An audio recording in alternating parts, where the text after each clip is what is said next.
എൻ്റെ പേര് അഖിൽ ജോസഫ്. ഞാൻ ചേരാനല്ലൂർ എന്ന് പറയുന്ന ഇടവകയിൽ നിന്ന് വരുന്നു. ഞാൻ യു എസിലാണ് വർക്ക് ചെയ്യുന്നത്. യു എസിൽ ഫിലാഡൽഫിയയിൽ ഹെൽത്ത് ഇൻഷുറൻസ് ഇൻഡസ്ട്രിയിൽ artificial intelligence and machine learning സ്പേസിൽ റിസർച്ച് സയൻറ്റിസ്റ്റായിട്ട് വർക്ക് ചെയ്യുന്നു. ഞാൻ ആദ്യമായി കൃപാസനത്തിലേക്ക് കടന്നു വരുന്നത് 2019 ഡിസംബർ 11 തീയതിയാണ്. ഞാൻ നാട്ടിൽ ഡോക്ടർ ഓഫ് ഫാർമസി ചെയ്തു. അത് കഴിഞ്ഞിട്ട് മാസ്റ്റേഴ്സ് പഠിക്കാനായിട്ട് യു എസിൽ പോകാനായി. എൻ്റെ അഡ്മിഷനെല്ലാം റെഡിയായി. അപ്പോൾ എനിക്ക് എൻ്റെ മെറിറ്റിൽ തന്നെ ഭയങ്കര കോൺഫിഡൻസ് ഉള്ള ഒരാളായിരുന്നു. അങ്ങനെയാണ് ഞാൻ എൻ്റെ ആദ്യത്തെ യു എസ് വിസ ഇൻ്റർവ്യൂവിന് പോകുന്നത്. പക്ഷേ എൻ്റെ കോൺഫിഡൻസ് എല്ലാം തകിടം മറിച്ചുകൊണ്ട് എനിക്ക് ഫസ്റ്റ് ടൈം റിജക്ഷൻ കിട്ടി. എങ്ങനെയൊക്കെയോ ഞാൻ ചെന്നൈയിൽ നിന്ന് തിരിച്ച് അന്ന് തന്നെ തിരിച്ച് നാട്ടിലെത്തി. അങ്ങനെ 10 തീയതി ആയിരുന്നു എൻ്റെ ഇൻ്റർവ്യൂ, 2019 ഡിസംബർ 10. അത് കഴിഞ്ഞിട്ട് പിറ്റേ ദിവസമാണ് ഞാൻ ആദ്യമായിട്ട് കൃപാസനത്തിലേക്ക് കടന്നു വരുന്നത്. ഇവിടെ വന്ന് ഞാൻ ആദ്യമായിട്ട് ഉടമ്പടി എടുക്കാൻ നിൽക്കുമ്പോൾ അതിന് മുമ്പേ എനിക്ക് വിസ കിട്ടുന്നതിന് മുമ്പ് തന്നെ ഡിസംബർ 26 പോകാനായിട്ട് ഞാൻ ടിക്കറ്റ് എല്ലാം ബുക്ക് ചെയ്തിരുന്നു. അതെല്ലാം ഒരു ദൈവ നിയോഗമായിട്ട് ഞാൻ ഇപ്പോൾ മനസ്സിലാക്കുന്നു. കാരണം അന്ന് വന്നപ്പോൾ എനിക്ക് ഉടമ്പടി എടുക്കാൻ പറ്റിയതെല്ലാം ആ ഒരു ടിക്കറ്റ് ഞാൻ നേരത്തെ ബുക്ക് ചെയ്തതുകൊണ്ട് മാത്രമായിരുന്നു. അങ്ങനെ ഞാൻ ഇവിടെ വന്ന് അന്ന് ആദ്യമായിട്ട് ഉടമ്പടി എടുക്കാനായിട്ട് ചെന്നു. ടിക്കറ്റ് കാണിച്ചെന്ന് ഉടമ്പടി എടുക്കാനായിട്ട് അവർ സമ്മതിച്ചു. ഞാൻ അവിടെ നിൽക്കുമ്പോൾ അന്ന് അവിടെ ലോട്ടിടുമ്പോൾ ഞാൻ മനസ്സിൽ പറഞ്ഞ് പ്രാർത്ഥിച്ചു, അമ്മയെ എൻ്റെ കൈകളിൽ എന്താണുള്ളൊരു കൃപ എനിക്ക് നൽകണം. അതിനൊരു ചോദിക്കുമ്പോൾ തന്നെ ഉത്തരം അല്ലെങ്കിൽ മറുപടി എന്ന് പറയുന്ന പോലെ എനിക്ക് മാതാവെന്ന് എഴുതിയ ലോട്ട് കിട്ടി. എനിക്ക് ഭയങ്കര സന്തോഷമായി വന്നു തീർന്നു. കാരണം ഒത്തിരി ആഗ്രഹിച്ചിട്ടൊരു റിജക്ഷൻ കിട്ടി. എൻ്റെ മാനസികാവസ്ഥ എന്ന് പറഞ്ഞാൽ എൻ്റെ വീട്ടുകാർക്ക് മാത്രമേ മനസ്സിലാവത്തുള്ളായിരുന്നു. അങ്ങനെ ഞാൻ ഉടമ്പടി എടുത്തിട്ട് ഇവിടെ നിന്ന് തിരിച്ചു പോയി. അപ്പോൾ യു എസ് വിസയുടെ പ്രൊസീജിയർ എങ്ങനെയാണെന്ന് വെച്ച് കഴിഞ്ഞാൽ ഒരിക്കൽ റിജക്ഷൻ കിട്ടിക്കഴിഞ്ഞ് കഴിഞ്ഞാൽ പിന്നെ 6 മാസത്തേക്ക് ഒരു എമർജൻസി അപ്പോയിൻമെൻറ്റ് എന്ന് പറയുന്നത് ഫീസിബിൾ അല്ല. ഞാൻ യു എസ് കോൺസുലേറ്റിന് മെയിൽ അയച്ചു. എൻ്റെ ക്ലാസ് ജാനുവരി 4 തുടങ്ങും. എൻ്റെ ഫസ്റ്റ് ടൈം റിജക്ഷൻ ആയി. എനിക്ക് വിസ കിട്ടാനായിട്ട് അല്ലെങ്കിൽ ഒരു അപ്പോയിൻമെൻറ്റ് കിട്ടാനായിട്ട് എന്തെങ്കിലും വഴിയുണ്ടോ എന്ന് ചോദിച്ച് ചെന്നൈ കോൺസുലേറ്റിൽ മെയിൽ അയച്ചു. വിത്തിൻ 6 മന്ത്സിനുള്ളിൽ റിജക്ഷൻ ഉണ്ടെങ്കിൽ ഇനി ഒരു എമർജൻസി അപ്പോയിൻമെൻറ്റ് പോസിബിൾ അല്ല എന്ന് പറഞ്ഞ് എനിക്ക് മെയിൽ വന്നു. അങ്ങനെ വന്ന് ഇവിടെ നിന്ന് പോയ ഉടമ്പടി എടുത്ത എല്ലാ കാര്യങ്ങളും ഞാൻ പാലിക്കുമായിരുന്നു. ഉടമ്പടി എല്ലാ ദിവസവും ബൈബിൾ വായിക്കും. അരമണിക്കൂറൊന്നും അല്ല, അതിൽ കൂടുതൽ ഫുൾ ടൈം ബൈബിളും പിടിച്ചിരിക്കലായിരുന്നു. എൻ്റെ അമ്മേനെ കളിയാക്കുമായിരുന്നു, ഫുൾ ടൈം ബൈബിളും പിടിച്ചിരിക്കുകയാണെന്നുള്ള രീതിയിൽ. അങ്ങനെ ചെയ്തു. അത് കഴിഞ്ഞ് ഞാൻ ഡിസംബർ 11 ഉടമ്പടി എടുത്തു. അത് കഴിഞ്ഞുള്ള ആദ്യത്തെ ചൊവ്വാഴ്ച, അത് കഴിഞ്ഞ് വരുന്ന ചൊവ്വാഴ്ചയാണ് ഞാൻ ആദ്യമായിട്ട് ഉടമ്പടി ധ്യാനത്തിന് വരുന്നത്. ഇവിടെ ഞാനിപ്പോഴും ഓർക്കുന്നുണ്ട്, ഞാൻ ഈ മെയിൻ ഹോളിൽ പകുതിയായിട്ടാണ് നിന്നത്. അപ്പോൾ അന്ന് ഉടമ്പടി ധ്യാനത്തിൻ്റെ സമയത്ത് അവസാനത്തെ ആരാധനയുടെ സമയത്ത് ഒരു 2 മണിക്കും 2:30 ഇടയ്ക്കായിരിക്കും ആരാധന നടക്കുന്നത്. ഞാൻ ശരിക്കും മനസ്സറിഞ്ഞ് പ്രാർത്ഥിച്ചിരുന്നു. ഞാൻ ഇപ്പോഴും ഓർക്കുന്നുണ്ട്, എൻ്റെ ബാക്കിൽ നിന്നൊരു ചേച്ചി അന്ന് എന്നോട് കഴിഞ്ഞിറങ്ങിയപ്പോൾ പറഞ്ഞ, മോനെ നീ പ്രാർത്ഥിച്ച കാര്യം അല്ലെങ്കിൽ നീ ചോദിച്ച കാര്യം എന്തായാലും മാതാവ് നടത്തി തരും, നീ അതുപോലെ മനസ്സറിഞ്ഞ് പ്രാർത്ഥിച്ചിട്ടുണ്ടെന്ന്. അങ്ങനെ ഞാൻ ഇവിടെ നിന്ന് ഇറങ്ങി വണ്ടി ചെന്ന് കയറി. ഞാൻ ഇൻ്റർനെറ്റ് ഓണാക്കി എൻ്റെ മെയിൽ ചെക്ക് ചെയ്തപ്പോൾ കൃത്യം 2 മണിക്ക് 2:30 ഇടയ്ക്ക്, അതായത് ആരാധനയുടെ ഇടയ്ക്ക് 2:15 എനിക്ക് എമർജൻസി അപ്പോയിൻമെൻറ്റിൻ്റെ കൺഫർമേഷൻ വന്നിട്ടുണ്ട്. അത് പോസിബിൾ അല്ല, പക്ഷേ അത് എങ്ങനെ കിട്ടിയെന്ന് എനിക്കറിയില്ല. അങ്ങനെയാണ് ഞാൻ എന്നിട്ട് ഡിസംബർ 23, അതായത് 13 ദിവസം കഴിഞ്ഞിട്ടാണ് എനിക്ക് ഇൻ്റർവ്യൂ അപ്പോയിൻമെൻറ്റ്. ഇൻ്റർവ്യൂവിന് ചെന്നു. അന്ന് തൊട്ട് ഇന്ന് വരെ ജീവിതത്തിൽ എന്ത് പ്രശ്നങ്ങൾ നേരിടേണ്ട അവസ്ഥ വന്നാലും, അതേപോലെ ഇൻ്റർവ്യൂ ആയിക്കോട്ടെ എന്തും ആയിക്കോട്ടെ എവിടെ പോയാലും അന്ന് മുതൽ ഇന്ന് വരെ ഉടമ്പടി കാശ് രൂപം എൻ്റെ കൂടെ ഉണ്ടാവും, എൻ്റെ വാലറ്റിൽ എപ്പോഴും ഉണ്ടാവും. അങ്ങനെയാണ് ഞാൻ ഇൻ്റർവ്യൂവിന് പോകുന്നത്. ഞാൻ ഇൻ്റർവ്യൂവിന് ചെന്ന് പേടിയുണ്ട്, കാരണം ആദ്യം റിജക്ഷൻ കിട്ടിയതാണ്. രണ്ടാമത് റിജക്ഷൻ കിട്ടാനുള്ള ചാൻസസ് വളരെ കൂടുതലാണ്. അങ്ങനെ ചെന്ന് ഞാൻ ഇൻ്റർവ്യൂവിനായിട്ട് ആ വിൻഡോയിലേക്ക് കടന്ന് ചെല്ലുമ്പോൾ ഒരു അമേരിക്കൻ ലേഡിയാണ് ഇരിക്കുന്നത്. അപ്പോൾ നമുക്ക് വിസ അപ്രൂവ് ആവുകയാണെങ്കിൽ ഒരു നീല കളർ പേപ്പറാണ് അവർ തരുന്നത്. ഞാൻ ആ വിൻഡോയിലേക്ക് കടന്ന് ചെല്ലുമ്പോൾ ആ വിസ ഓഫീസറുടെ കയ്യിൽ ഓൾറെഡി ഒരു ബ്ലൂ കളർ സ്ലിപ്പ് ഉണ്ട്. അപ്പോൾ എന്നോട് കഴിഞ്ഞവിടെ എന്തുകൊണ്ട് റിജക്റ്റ് ആയി എന്നുള്ള ചോദ്യങ്ങളൊന്നും ഉണ്ടായിരുന്നില്ല. ബേസിക് ആയിട്ടുള്ള ചോദ്യങ്ങൾ ചോദിച്ചുള്ളൂ. വിസ അപ്രൂവ് ആയി. അങ്ങനെ ഞാൻ തിരിച്ചെത്തി. പക്ഷേ എൻ്റെ ടിക്കറ്റ് 26 ഞാൻ ഓൾറെഡി ബുക്ക്ഡ് ആണ്. എൻ്റെ 2 ഫ്രണ്ട്സിൻ്റെ ടിക്കറ്റ്സ് ഓൾറെഡി ബുക്ക്ഡ് ആയിരുന്നു. പക്ഷേ 24-25 അവധി ആയിരുന്നുകൊണ്ട് 23 ആയിരുന്നു ഇൻ്റർവ്യൂ. 24-25 അവധി ആയിരുന്നുകൊണ്ട് കിട്ടിയില്ല. പോകാനായിട്ട് ആ കറക്റ്റ് ഡേറ്റിൽ തന്നെ പോകാനായിട്ട് പറ്റിയില്ല. പക്ഷേ ടിക്കറ്റ് ഞാൻ റീസ്കെഡ്യൂൾ ചെയ്തു. അങ്ങനെ 31 ടിക്കറ്റ് കിട്ടി. അപ്പോൾ എൻ്റെ ഫ്രണ്ട്സ് 2 പേരും ഓൾറെഡി പോയി. ഞാൻ മാത്രമേ ഉള്ളൂ ഇവിടെ. ഒത്തിരി ആഗ്രഹിച്ചിരുന്നാണ് ഒരുമിച്ച് പോകണമെന്നൊക്കെ. പക്ഷേ ഈ സമയത്തെല്ലാം ഉടമ്പടിയിൽ ഉറച്ചു നിന്നുകൊണ്ട്, അതേപോലെ ചെന്നൈയിലേക്ക് പോയപ്പോഴും ഞാനും പപ്പയും കൂടിയാണ് സെക്കൻഡ് ഇൻ്റർവ്യൂവിന് പോകുന്നത്. ആ പോകുന്ന സമയത്ത് ഇവിടെ വന്ന് തമിഴ് ഉടമ്പടി പത്രം വാങ്ങിച്ചുകൊണ്ടാണ് പോയത്.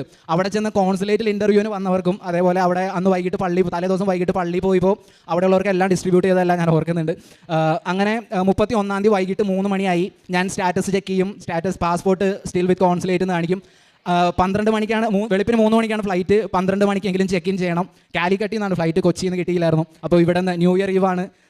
പെരുമ്പാവൂരിൽ നിന്ന് കാലിക്കറ്റ് വരെ ഡ്രൈവ് ചെയ്യണം. നല്ല ട്രാഫിക് ആയിരിക്കും. അപ്പോൾ പോകാൻ പറ്റില്ല എന്നുള്ള അവസ്ഥയിലെത്തി.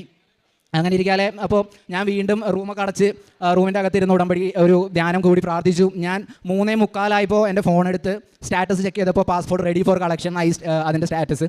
ഞാനപ്പോൾ തന്നെ എൻ്റെ ഫ്രണ്ടിനെ വിളിച്ചു. അവൻ ചെന്നൈയിൽ വർക്ക് ചെയ്യുന്നുണ്ടായിരുന്നു. അവനെ വിളിച്ച് ഞാൻ പറഞ്ഞു, നീ എനിക്കൊരു ഹെൽപ്പ് ചെയ്യണം, നീ കോൺസുലേറ്റിൽ പോയി കളക്ട് ചെയ്യണം.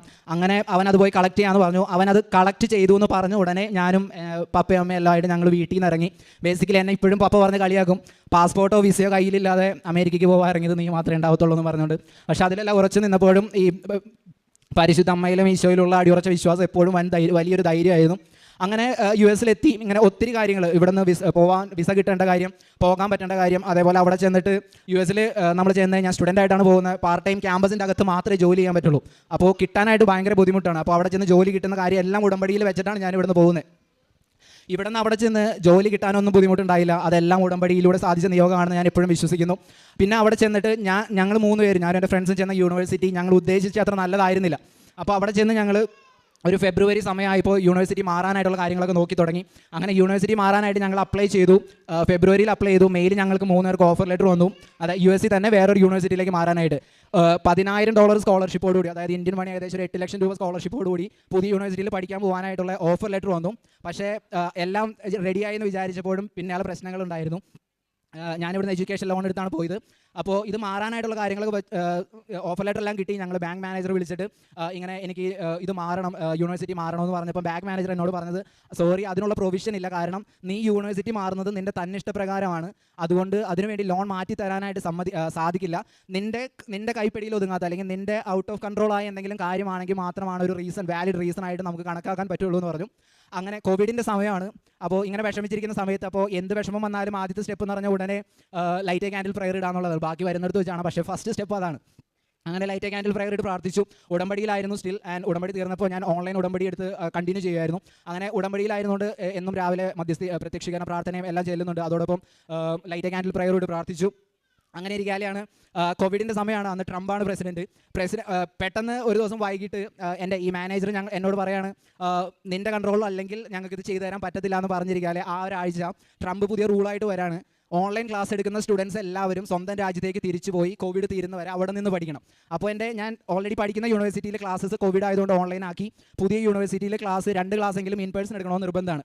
അപ്പോൾ എനിക്ക് വേണ്ടി മാത്രം മാതാവിന് അങ്ങേയറ്റം വരെയുണ്ട് ഫീഡ് എന്ന് പറയുന്ന പോലെ US പ്രസിഡന്റ് ത്രൂ ഒരു പ്രൊക്ലമേഷൻ ഇറക്കിയിട്ട് അത് മാറ്റി തരാമെന്നൊക്കെ പറഞ്ഞാൽ എനിക്ക് ഒരിക്കലും ചിന്തിക്കാൻ പറ്റാത്ത കാര്യമാണ്. പക്ഷേ അങ്ങനെ ഒരു റൂൾ വന്നു, അത് ഒഫീഷ്യലായിട്ട് വന്നു. ഉടനെ അതിൻ്റെ മെയിൽ എടുത്തു ബാങ്ക് മാനേജർക്ക് അയച്ചു. ബാങ്ക് മാനേജർ പറഞ്ഞു, okay now this is something that is out of your control and we are approving your transfer of loan. അങ്ങനെ ലോൺ ട്രാൻസ്ഫർ ആയി കിട്ടി. എൻ്റെ കാര്യം നടന്നെങ്കിലും പക്ഷേ എനിക്കുള്ളിൽ വിഷമം ഉണ്ടായിരുന്നു. കാരണം എന്നെ പോലെ പഠിക്കാൻ വന്ന 1000 കണക്കിന് പിള്ളേർ ഈ ഒരു നിയമം കൊണ്ട് ഒത്തിരി ബുദ്ധിമുട്ട് അനുഭവിക്കേണ്ടി വരും. അതുകൊണ്ട് ഇത് ലോങ് ആയിട്ട് നിൽക്കരുത്. അപ്പോൾ എൻ്റെ ഈ റൂള് വന്നു, എൻ്റെ ലോൺ ട്രാൻസ്ഫർ ആയി. ദ വെരി നെക്സ്റ്റ് വീക്ക് തന്നെ US എല്ലാ യൂണിവേഴ്സിറ്റികളും ഈ പ്രസിഡൻഷ്യൽ ഡിസിഷനെ ചാലഞ്ച് ചെയ്തു. സുപ്രീം കോർട്ടിൽ യൂണിവേഴ്സിറ്റീസ് കേസ് ജയിച്ചു. അങ്ങനെ പ്രസിഡൻഷ്യൽ പ്രൊക്ലമേഷൻ ഓവർടേൺ ചെയ്തു. അതായത് സ്റ്റുഡൻസ് തിരിച്ച് പോകണ്ട. അതായത് കറക്റ്റ് ആ ഒരാഴ്ച എൻ്റെ കാര്യങ്ങൾ നടക്കാൻ വേണ്ടി മാതാവ് US പ്രസിഡന്റ് ത്രൂ എൻ്റെ കാര്യങ്ങൾ റെഡിയാക്കി തന്നു. അത് കഴിഞ്ഞിട്ട് പിന്നീട് ഉടമ്പടിയിൽ സമർപ്പിച്ചതായ ഒത്തിരി നിയോഗങ്ങളുണ്ട്. ഓൺ ക്യാമ്പസ് ജോലി കിട്ടുന്നതായാലും അവിടെ ഓൺ ക്യാമ്പസിൽ മാത്രമേ ജോലി കിട്ടുള്ളൂ. അതുകൊണ്ട് റിസർച്ച് അസിസ്റ്റൻ്റ് ആയിട്ട് അല്ലെങ്കിൽ ടീച്ചിങ് അസിസ്റ്റൻ്റ് ആയിട്ടൊക്കെ ജോലി കിട്ടാന്ന് പറഞ്ഞാൽ വലിയ കാര്യമാണ്. അവരെപ്പോഴും US കൊടുത്തിട്ടേ നമുക്ക് തരത്തുള്ളൂ. പക്ഷേ ഉടമ്പടിയിൽ വെച്ച് സമർപ്പിച്ച ഒരു നിയോഗത്തിന് ഒരിക്കലും കുറവ് വന്നിട്ടില്ല. ഒന്നിന് പകരം ഒരു ക്യാമ്പസ് ജോലി കിട്ടുന്നതിന് പകരം 3, 4 ജോലിയൊക്കെ നൽകി മാതാവ് ഈശോ എന്നെ അനുഗ്രഹിച്ചു. അത് കഴിഞ്ഞ് 2 സെമസ്റ്റർ കഴിഞ്ഞ് പിന്നെ ഇൻറ്റേൺഷിപ്പ് ചെയ്യാനുള്ള ഒരു ഓപ്ഷൻ ഉണ്ട്. ആ സമയത്ത് ഓരോ ഇൻറ്റേൺഷിപ്പിൻ്റെ ഇൻ്റർവ്യൂ കൂടുമ്പോഴും എല്ലാം കാശ് രൂപം മുറുകെ പിടിച്ചിരുന്നുകൊണ്ടാണ് ഇൻ്റർവ്യൂ കൂടുന്നതെല്ലാം. എനിക്കിപ്പോഴും കോൺഫിഡൻസോടെ പറയാം, അന്ന് മുതൽ, അതായത് ആദ്യമായിട്ട് കാശ് രൂപം പിടിച്ചുകൊണ്ട് ഞാൻ ചെന്നൈ കോൺസുലേറ്റിൽ ഇൻ്റർവ്യൂവിന് പോയ അന്ന് മുതൽ ഇന്ന് വരെ അറ്റൻഡ് ചെയ്തിട്ടുള്ള ഒരു ഇൻ്റർവ്യൂ, കാശ് രൂപം പിടിച്ച് അറ്റൻഡ് ചെയ്തിട്ടുള്ള ഒരു ഇൻ്റർവ്യൂവിലും എനിക്ക് തോൽവി എന്താണെന്ന് ഞാൻ അറിഞ്ഞിട്ടില്ല. അത് എൻ്റെ കഴിവ് കൊണ്ടല്ലാന്ന് എനിക്ക് 100% ഉറപ്പ് ബോധ്യമുണ്ട്. ഞാൻ അങ്ങനെയാണ് അത് കഴിഞ്ഞ് 2 സെമസ്റ്റർ കഴിഞ്ഞു. പിന്നെ ഇൻറ്റേൺഷിപ്പ് കിട്ടാനുള്ള ഇതായി. ആദ്യത്തെ ഇൻറ്റേൺഷിപ്പ് കിട്ടി. അതെല്ലാം ഉടമ്പടിയിൽ വെച്ച നിയോഗമായിരുന്നു. അതേപോലെ ഉടമ്പടിയുടെ കൂടെ തന്നെ പിന്നെ എനിക്ക് അവിടെ ആയതുകൊണ്ട് കാരുണ്യ പ്രവർത്തികൾ ഒത്തിരി ഒന്നും ചെയ്യാൻ പറ്റത്തില്ലായിരുന്നു. കാരണം ഇവിടെ നമ്മൾ ഹോസ്പിറ്റലിലൊക്കെ ചെല്ലുന്ന പോലെ പെട്ടെന്ന് കയറി ചെല്ലാനൊന്നും പറ്റത്തില്ല. അവിടെ വിസിറ്റേഴ്സ് ടാഗ് വേണം, അതും റിലേറ്റഡ് ആയിട്ടുള്ളവരെ മാത്രമേ അവരകത്തേക്ക് കയറ്റി വിടത്തുള്ളൂ. അങ്ങനെ ഒത്തിരി പ്രശ്നങ്ങളുണ്ട്. അങ്ങനെ ഞാൻ നോക്കുമ്പോൾ എനിക്ക് ചെയ്യാൻ പറ്റുന്ന ഒരു കാര്യം എന്ന് പറഞ്ഞാൽ അങ്ങോട്ട് പഠിക്കാൻ വരുന്ന കുട്ടികൾക്കായിട്ട് അവർക്ക് ഇവിടെ ഒരു കൺസൾട്ടൻസി പോയി കഴിഞ്ഞാൽ 25,000 50,000 ചാർജ് വാങ്ങുന്ന കാര്യങ്ങൾ എങ്ങനെ ചെയ്യണമെന്ന് പറഞ്ഞു കൊടുക്കാനായിട്ട് എനിക്ക് പറ്റുമായിരുന്നു. അങ്ങനെ എന്നെ റീച്ച് ഔട്ട് ചെയ്യുന്ന ഒരാളെ പോലും ഞാൻ സഹായിക്കാതിരുന്നിട്ടില്ല. അതൊരു കാരുണ്യ പ്രവർത്തനമായിട്ട് ഞാൻ കരുതുന്നു. എന്നെക്കൊണ്ട് പറ്റുന്ന രീതിയിൽ അതെല്ലാം ഞാൻ ഭംഗിയായിട്ട് നിർവഹിച്ചിട്ടുണ്ട്. അത് കഴിഞ്ഞിട്ട് അങ്ങനെ ഇൻറ്റേൺഷിപ്പ് കിട്ടി. പിന്നെ മൂന്നാമത്തെ സെമസ്റ്റർ ഫുൾ ഇൻറ്റേൺഷിപ്പ് കിട്ടി. അത് കഴിഞ്ഞിട്ട് 4ാമത്തെ സെമസ്റ്ററിലേക്ക് അത് കണ്ടിന്യൂ ചെയ്യാനായിട്ട് ഒരു ഇത് വേണമായിരുന്നു, കണ്ടിന്യൂറ്റി കിട്ടണമായിരുന്നു അതിൻ്റെ. അതും ഉടമ്പടിയിലും അതേപോലെ ലൈറ്റ് ക്യാൻഡിൽ പ്രയറും തെളിച്ച് പ്രാർത്ഥിച്ചതാണ്. അതുകൊണ്ട് 3ാമത്തെ സെമസ്റ്ററും 4ാമത്തെ സെമസ്റ്ററും ഫുൾ ടൈം ഇൻറ്റേൺഷിപ്പോട് കൂടി പഠിത്തം കംപ്ലീറ്റ് ആക്കി.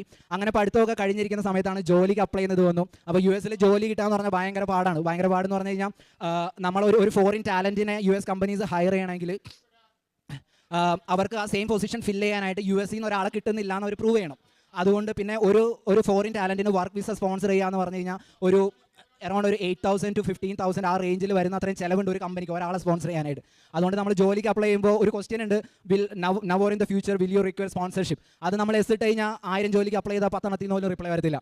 അങ്ങനത്തെ ഒരു സിറ്റുവേഷനിൽ നിന്ന് ആ സമയത്തെല്ലാം ഞാൻ ഉടമ്പടി ഓൺലൈൻ പുതുക്കുന്ന സമയമായിരുന്നു. ഓൺലൈൻ ഉടമ്പടി പുതുക്കി പ്രാർത്ഥിച്ചു. അതേപോലെ ഏത് ഇൻ്റർവ്യൂവിന് അറ്റൻഡ് ചെയ്താലും ഉടമ്പടി കാശ് രൂപം കൈ പിടിച്ചാണ് എല്ലാ ഇൻ്റർവ്യൂവിനും ഇരിക്കുന്നത്. അങ്ങനെ ഞാൻ ഇപ്പോൾ ജോലി ചെയ്യുന്നത്, ഞാൻ റിസർച്ച് സയൻറ്റിസ്റ്റ് ആയിട്ട് ഇപ്പോൾ ജോലി ചെയ്യുന്നതിൻ്റെ പൊസിഷൻ, എനിക്ക് ജോലി കിട്ടാനായിട്ട് 5 ഇൻ്റർവ്യൂ ഉണ്ടായിരുന്നു. 5 ഇൻ്റർവ്യൂസും ഉടമ്പടി കാശ് രൂപം കൈ പിടിച്ച് തന്നെയാണ് ഞാൻ അറ്റൻഡ് ചെയ്തത്.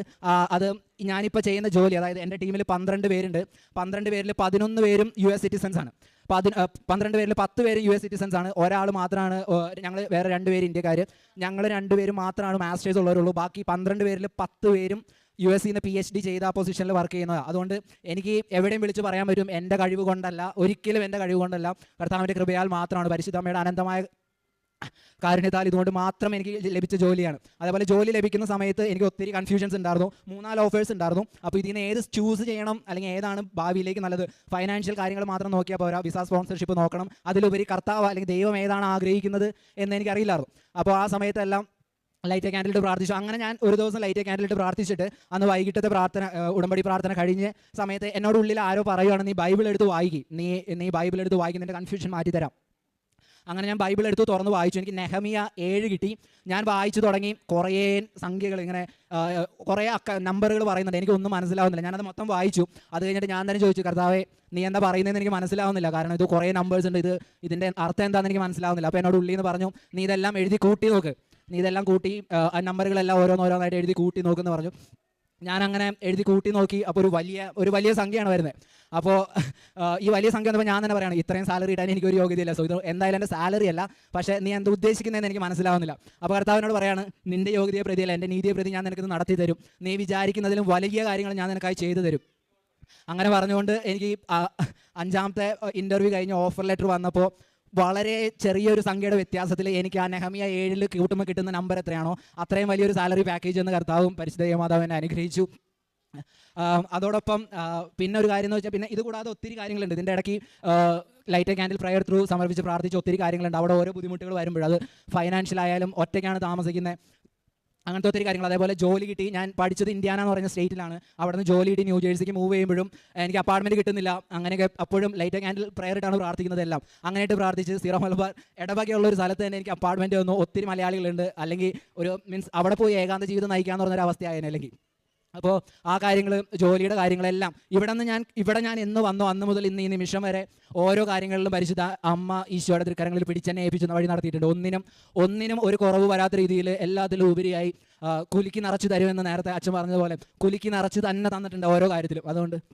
അതുകൊണ്ട് എനിക്ക് കോൺഫിഡൻ്റ്ലി പറയാം, എനിക്ക് ഇവിടെ ഒന്ന് സാക്ഷ്യം പറയണമെന്ന് ഭയങ്കര ആഗ്രഹമായിരുന്നു. വേറെ ഒന്നും കൊണ്ടല്ല, ഞാനൊരു യൂത്താണ്. അപ്പോൾ ഇത്രയും പുറത്ത് പോയി ഇത്രയൊക്കെ ചെയ്തിട്ടും നമ്മുടെ വിശ്വാസത്തെ മുറുകെ പിടിച്ചുകൊണ്ട് ഈ ലോകത്തോട് ആസ് എ യൂത്ത് എനിക്ക് വിളിച്ച് പറയണം, ഇതെല്ലാം എനിക്ക് പരിശുദ്ധമ്മയുടെ മാധ്യസ്ഥത്തിലൂടെ കിട്ടിയതാണെന്ന് വിളിച്ച് പറയാനായിട്ട് ഭയങ്കര കൊതിയുണ്ടായിരുന്നു.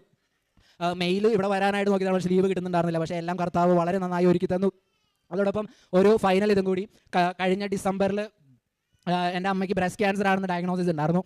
അപ്പോൾ ആ സമയത്ത് ഞാൻ അന്ന് അവിടെ വാഷിങ്ടൺ എന്ന് പറഞ്ഞാൽ, അതായത് US ക്യാപിറ്റലായ വാഷിങ്ടൺ എന്ന് പറഞ്ഞ സ്ഥലത്ത് ഒരു പള്ളിയിൽ, മാതാവിൻ്റെ ഒരു പള്ളിയുണ്ട്, വലിയ പള്ളി. അവിടെ പോകാനായിട്ട് ഇറങ്ങി നിൽക്കുന്ന സമയത്താണ് എനിക്ക് ഈ കൺഫർമേഷൻ കിട്ടുന്നത്, ഇങ്ങനെ ഡയഗ്നോസ്ഡ് ആണെന്ന് പറഞ്ഞ്. അന്ന് ഞാൻ അവിടെ പോയി പ്രാർത്ഥിച്ചു, അമ്മേ ഉടമ്പടിയിൽ പുതിയ ഉടമ്പടിയിൽ പുതുക്കുമ്പോൾ ഞാൻ സമർപ്പിച്ചോളാം, പക്ഷേ എൻ്റെ അമ്മയുടെ കാര്യം നോക്കിക്കോളണം, ഞാൻ എന്ന് നാട്ടിൽ വരുന്നു അന്ന് വന്ന് ഞാൻ നിൻ്റെ ആൾത്താരിൽ കയറുന്നു സാക്ഷ്യം പറഞ്ഞോളാം. അതേപോലെ പപ്പയമ്മയും ഈ പള്ളിയിൽ, അതായത് വാഷിങ്ടണിൽ ആ പള്ളിയിൽ കൊണ്ടുവന്ന് നിനക്ക് നന്ദി പറയിപ്പിച്ചോളാം എന്ന് ഞാൻ പറഞ്ഞിരുന്നതാണ്. അങ്ങനെ തന്നെ ഞാൻ ഒറ്റ കാര്യം പറഞ്ഞിട്ടുണ്ടാകുള്ളൂ, അമ്മയുടെ മുടി പോകാനായിട്ട് ഇടവരുത്തരുത്, അതായത് കീമോതെറാപ്പി ചെയ്യേണ്ട അവസ്ഥ വരരുത്, ബട്ട് വേറെ എന്തായാലും കുഴപ്പമില്ല, ഞങ്ങൾ സഹിച്ചോളാം, പക്ഷേ കീമോതെറാപ്പി ചെയ്യാനും മുടി പോകാനായിട്ട് ഇടവരുത്തരുത്. പറഞ്ഞ് എങ്ങനെ പ്രാർത്ഥിച്ചോ അങ്ങനെ തന്നെ അമ്മയ്ക്ക് വെരി ഏർലി സ്റ്റേജ് ആയിരുന്നു. സോ ബ്രസ്റ്റ് റിമൂവൽ സർജറി വേണ്ട, ബ്രസ്റ്റ് കൺസർവേറ്റീവ് സർജറി മതി എന്ന് പറഞ്ഞു, അത് ചെയ്തു. ഫോളോഡ് ബൈ റേഡിയേഷൻ, കീമോതെറാപ്പിയുടെ ആവശ്യം ഉണ്ടായില്ല. She is completely fine and healed right now. പിന്നെ ഇത് കൂടാതെ ഒത്തിരി ഇതിൻ്റെ ഇടയ്ക്ക് ഒത്തിരി കാര്യങ്ങളുണ്ട്. ചേച്ചിക്ക് പ്രഗ്നൻസി റിലേറ്റഡ് കോംപ്ലിക്കേഷൻസ് ഉണ്ടായിരുന്നു. അതേപോലെ പപ്പയ്ക്ക് അമ്മയ്ക്ക് US വിസ കിട്ടുന്നതിനുള്ള കാര്യങ്ങൾ, ഇതെല്ലാം ഉടമ്പടിയിൽ സമർപ്പിച്ച് നിയോഗം വെച്ച് പ്രാർത്ഥിച്ചിരുന്ന കാര്യങ്ങളാണ് ഇതെല്ലാം. അതുപോലെ വീട് പണിയണ കാര്യത്തിൽ എനിക്ക് വീട് പണിയണോ വേണ്ട, ഇപ്പോൾ ഞാൻ ജോലി കയറിയിട്ട് 1.5 കൊല്ലം ആവുന്നേ ഉള്ളൂ. അപ്പോൾ അതിനു മുമ്പ് ഒരു വലിയൊരു ഫൈനാൻഷ്യൽ ബർഡൻ എടുത്ത് തലയിലേക്ക് വെക്കണോ വേണ്ടേ എന്നുള്ളൊരു കൺഫ്യൂഷനൊക്കെ ഉണ്ടായിരുന്നു. ഇതെല്ലാം ഉടമ്പടിയിൽ സമർപ്പിച്ചും അതേപോലെ തന്നെ ലൈറ്റ് ക്യാൻഡിൽ പ്രയർ ഇട്ടും ഇതിലെല്ലാം ഉപരി എന്ത് സങ്കടം വന്നാലും പരിശുദ്ധ അമ്മയോട് ഞാൻ ഡയറക്റ്റ് ആയിട്ടിരുന്ന് പറയും. റൂമിലിരുന്ന് ഒരു അമ്മയും മോനും സംസാരിക്കുന്ന പോലെ ഇരുന്ന് സംസാരിച്ച് പറയും, ഇതൊക്കെയാണ് എൻ്റെ പ്രശ്നങ്ങൾ, നിനക്ക് അറിയില്ലാത്തതൊന്നുമല്ല, പക്ഷേ എനിക്കറിയാം നീ വഴി കാണുന്നു, പക്ഷേ ഞാൻ കടന്നു പോകുന്ന സിറ്റുവേഷൻസ് ഇതൊക്കെയാണ്, എനിക്ക് പറയാൻ വേറെ ആരുമില്ല, നിന്നോട് മാത്രമേ ഓപ്പൺ ആയിട്ട് പറയാൻ പറ്റത്തുള്ളൂ. അങ്ങനെ പറഞ്ഞ് പ്രാർത്ഥിക്കുമായിരുന്നു. അങ്ങനെ പറഞ്ഞ് പ്രാർത്ഥിച്ചിട്ടുള്ള ഒരു കാര്യങ്ങളും ഇതുവരെ നടക്കാതിരുന്നിട്ടില്ല. അതുകൊണ്ട് എനിക്ക് കോൺഫിഡൻ്റ്ലി പറയാം, എല്ലാവരോടും ഉടമ്പടി എടുക്കുന്നവരോട്, ഉടമ്പടി എടുക്കാൻ ആഗ്രഹിക്കുന്നവരോരും ഒരിക്കലും മടി വിചാരിക്കേണ്ട. പ്രത്യേകിച്ച് യൂത്തിനോട് കുറച്ച് നമുക്ക് കുറച്ച് ഒപ്പോസിഷനൊക്കെ തോന്നുന്ന സമയമാണ്, ഇന്നത്തെ കാലം അതാണ്. പക്ഷേ എല്ലാവർക്കും ഞാൻ കോൺഫിഡൻ്റ്ലി ഇവിടെ നിന്ന് പറയാം, ഒരിക്കലും കൈവിടില്ല, ചേർത്ത് പിടിക്കും എപ്പോഴായാലും. അത് ഇതേപോലെ ഒരു വലിയൊരു കൃപാസനം നമുക്കുള്ളത് തന്നെ ഒരു വലിയ അനുഗ്രഹമാണ്. അങ്ങനെ അതുപോലെ മീൻസ് ഒരു വലിയ അനുഗ്രഹം തന്നെയാണ്. അതെല്ലാവരും, ഞാൻ പറയുകയാണെങ്കിൽ നമ്മളെല്ലാവരും അത് യൂട്ടിലൈസ് ചെയ്യണം. പുറത്തുള്ള ആർക്കും കിട്ടാത്തൊരു വലിയ അനുഗ്രഹമാണ് നമുക്ക് എല്ലാവർക്കും കിട്ടുന്നത്. സോ പരിശുദ്ധ അമ്മയുടെ മാധ്യസ്ഥം വഴി പരിശുദ്ധ അമ്മ ഈശോയും ചെയ്തു തന്ന എല്ലാ അനുഗ്രഹങ്ങൾക്കും 1000 നന്ദി.